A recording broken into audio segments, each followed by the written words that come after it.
வினாயன் 102.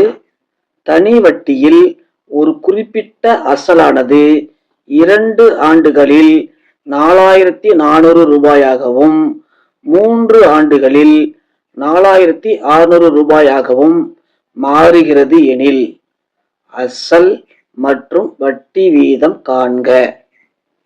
3 ஆண்டுகளில் கிடைக்கக்கூடிய மொத்த தொகை எவ்வளவு? 4600. 2 ஆண்டுகளில் கிடைக்கக்கூடிய மொத்த தொகை எவ்வளவு? 4400. இது ரெண்டுக்கும் உள்ள வித்தியாசத்தை பார்த்தா நமக்கு வட்டி கிடைச்சிடும். இரண்டுக்குள்ள வித்தியாசம் எவ்வளவு? 200 ரூபாய்.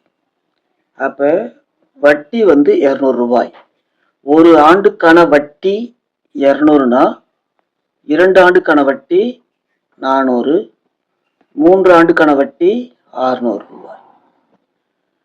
3 ஆண்டுக்கான மொத்த தொகை 4600.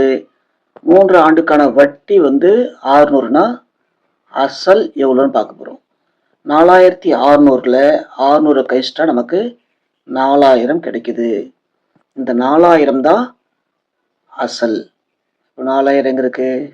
இங்கேயும் இருக்கு, இங்கேயும் இருக்கு. இரண்டாவது ஆப்ஷனும்